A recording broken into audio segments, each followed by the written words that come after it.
Cancer जैसी भयानक बीमारी जो आज से 20 से 30 साल पहले बहुत कम सुनाई देती थी, आज एक महामारी की तरह फैल रही है। अगर हम सरकारी आंकड़े की बात करें तो साल 2021 में 7,90,000 से ज़्यादा मौतें कैंसर की वजह से हुई थी हमारे देश में, जो बढ़कर 8 लाख से ज़्यादा हो गई साल 2022 में।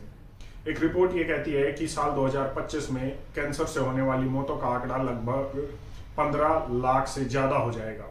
लेकिन हाल ही में आई 2023-24 की रिपोर्ट ये कहती है कि कैंसर से होने वाली मौतें 14 लाख से ज़्यादा पहले ही हो चुकी हैं। तो साल 2025 आते आते क्या होगा ये आप खुद अंदाज़ा लगा सकते हैं।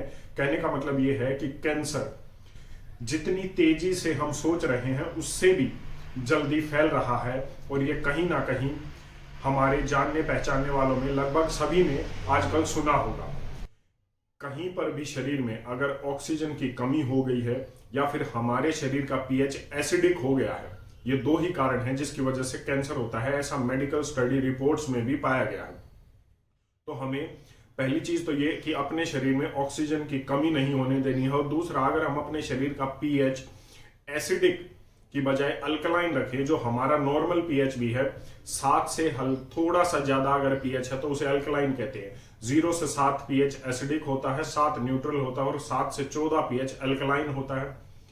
कोई भी ऐसा खाना अगर आप खाते हैं जो प्रोसेस्ड है, पैकेज्ड है, अल्ट्रा प्रोसेस्ड है, या पैकेट का बंद खाना, बाहर का खाना, वो एसिडिक होता है, वो आपको छोड़ना ही पड़ेगा। अगर आप मैदा खाते हैं तो वो भी एसिडिक होता है। किसी भी तरीके की soft drink, cold drink, carbonated drink आप पीते हैं, बियर पीते हैं, शराब पीते हैं, तो वो एसिडिक है। आपके शरीर के पीएच को वो एसिडिक बनाएगा, जिससे कैंसर का खतरा बढ़ता है। इसके अलावा अगर आप चीनी का इस्तेमाल करते हैं अपने खाने में या अपने घर में, तो वो भी एसिडिक है और वो खुद कैंसर कारक है, जिससे कैंसर होता है। तो ये सब चीजें आपको छोड़नी पड़ेगी। रिफाइंड ऑयल आपको छोड़ना पड़ेगा, क्योंकि उसमें केमिकल्स जो डाले जाते हैं, प्रिजर्वेटिव्स जो डाले जाते हैं, वो कैंसर पैदा करते हैं। ये सब चीजें आपको छोड़नी पड़ेगी। वहीं दूसरी ओर अगर आप फल सब्जियां खाते हैं तो वो अल्कलाइन होती हैं और आपके शरीर के पीएच को 7 या 7 से ज्यादा रखती है, जिससे कैंसर के सेल्स हमारे शरीर में मर जाते हैं, उनकी ग्रोथ नहीं हो पाती है। इसके अलावा भी आप काफी चीजों का इस्तेमाल कर सकते हैं। उससे पहले हम बात कर लेते हैं उस पेस्ट की जो कैंसर को रोकने में या आपके शरीर में कहीं पर भी कोई भी गांठ हो गई है उसे पिघलाने में आपकी मदद कर सकता है। कैंसर की शुरुआत किसी भी तरीके की गांठ से ही होती है, और उसकी गांठ को पिघलाने के लिए आपको क्या करना है, 1 चम्मच पेस्ट बनाना है, जिसके लिए आपको सबसे पहले चाहिए तुलसी के पत्ते, नीम के पत्ते, अदरक, हल्दी और एलोवेरा। अगर आप ये 5 चीजें ले लें और उसका 1 चम्मच पेस्ट बना लें चटनी की तरह, तो ये कारगर है आपके शरीर में किसी भी गांठ को पिघलाने के लिए। इसमें आप 8 से 10 पत्ते तुलसी के ले सकते हैं, 8 से 10 पत्ते नीम के ले सकते हैं, छोटी सी हल्दी की एक गांठ ले सकते हैं। हल्दी में अगर आप आमा हल्दी या लैकोडोंग हल्दी का इस्तेमाल करेंगे तो उसमें कर्क्यूमिन कंटेंट ज्यादा होता है, जो एंटी कैंसरस है, कैंसर की ग्रोथ को रोकता है हमारे शरीर में।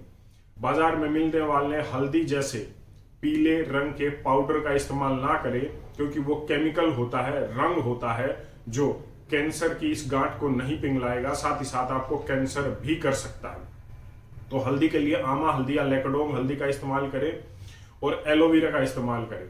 तो ये सब चीजें आप इतनी बना लीजिए कि इसका 1 चम्मच पेस्ट बन जाए। अब इसे आधा गिलास पानी या 1 गिलास पानी में सुबह मिलाकर आप पी सकते हैं खाली पेट। अगर आप खाली पेट लेंगे तो ये सबसे ज्यादा काम करेगा। वैसे आप दिन में इसे कभी भी ले सकते हैं, खाना खाने से 2 घंटे पहले या 2 घंटे बाद में आप इसका इस्तेमाल कर सकते हैं।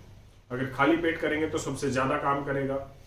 अगर आपको थोड़ा सा टेस्ट में इसमें दिक्कत आए, क्योंकि इसमें तुलसी और नीम मिला हुआ है, तो आप हल्का सा इसमें गुड़ या देसी खांड मिला सकते हैं। चीनी का इस्तेमाल आपको नहीं करना है, मैं पहले ही बता चुका हूं, वो खुद कैंसर कारक होती है। अगर आप इस पेस्ट को लेंगे तो सिर्फ 60 दिन में या आपके शरीर में कहीं पर भी गांठ हो गई है उसे पिघलाने में आपकी मदद कर सकता है, और ये काफी कारगर है। ये तरीका अपनाया हुआ है, काफी पुराना है।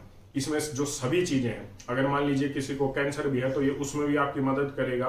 अगर किसी को गांठ नहीं है, कैंसर भी नहीं है, और वैसे भी आप इसे लेना चाहते हैं तो ले सकते हैं, क्योंकि इसमें जो चीजें डली हुई हैं, जैसे तुलसी है, नीम है, एलोवेरा है, अदरक, हल्दी है, ये सभी एंटी कैंसरस तो है ही, एंटी ऑक्सीडेंट है, एंटी बैक्टीरियल है, एंटीवायरल है, मतलब कि आपकी इम्यूनिटी को बढ़ाकर आपको बीमारियों से बचाएंगी, साथ ही साथ ये होने वाली किसी भी बीमारी के लड़ने के लिए आपकी मदद कर सकती है।